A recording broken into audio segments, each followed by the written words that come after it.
I move my arms like a Muppet all the time. And with all the complaining the Trumps do about this trial in the media, you could barely even turn the channel without seeing their lawyer doing an interview with somebody. I rely on them to do accounting, but I'm supposed to know more than them. By this logic, insurance companies are going to start suing patients for listening to their doctor. Did you hear about the time Donald Trump Jr. tried to be funny on Twitter?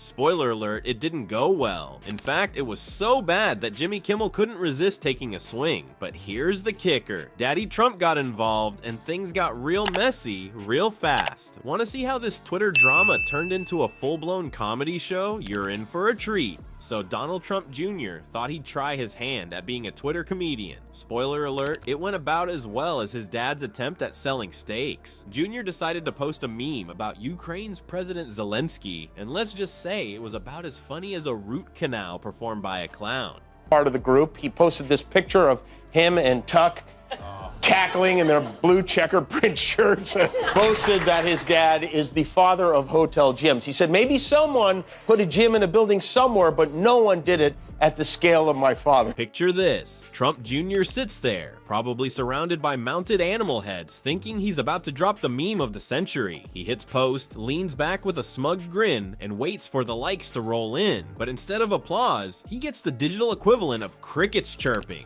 The internet collectively cringed so hard you could almost hear the sound of millions of eyes rolling. It was like watching a car crash, but with emojis and hashtags. People started wondering if Junior's phone had been hacked by a particularly unfunny bot, or if he'd accidentally uploaded his dad's attempt at stand-up comedy. Now, you'd think that being the son of a former president would give you some street cred. Right, wrong. Even die-hard Trump fans were scratching their heads, probably thinking, dude, maybe stick to hunting endangered species. At least you're good at that.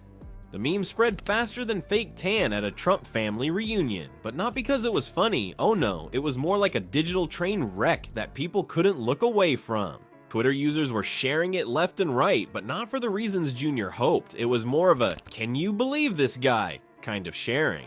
And then, because the internet is a magical place full of creative people with too much time on their hands, the memeception began. Suddenly there were memes mocking Junior's meme. It was like watching a comedy roast, but instead of a celebrity, they were roasting a sad attempt at humor. And you know it's bad when even your political opponents feel a little bit sorry for you. It was like watching someone slip on a banana peel, but the banana peel was made of bad jokes and poor timing. People were torn between laughing at the meme and feeling secondhand embarrassment for Junior.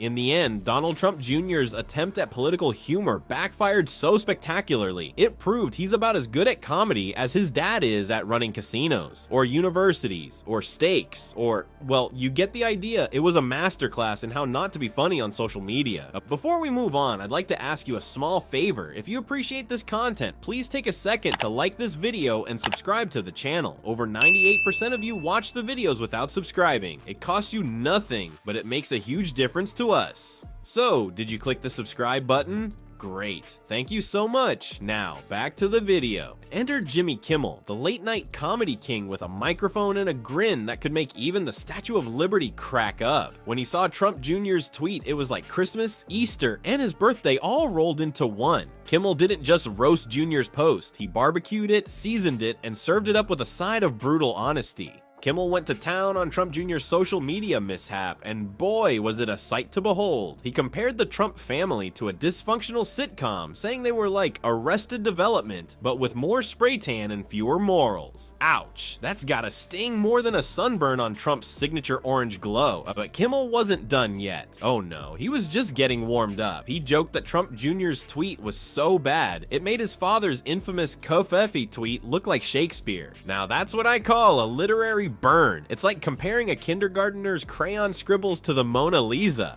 The audience was loving every second of it. They were laughing so hard you'd think Kimmel was handing out free money instead of free laughs. Meanwhile, you could almost hear the steam coming out of the Trump camp's ears from across the country. Kimmel didn't stop at just roasting Junior's tweet. He went full Gordon Ramsay on the entire Trump family cookbook of disasters. Remember when Trump Jr. claimed his dad was the father of hotel gyms? Yeah, that happened. Kimmel couldn't resist poking fun at that gem. It's like saying Papa Trump invented the wheel or discovered fire. Next thing you know, they'll be claiming he invented the comb-over. The late night host was on fire, serving up jokes hotter than a fresh cup of Kofef.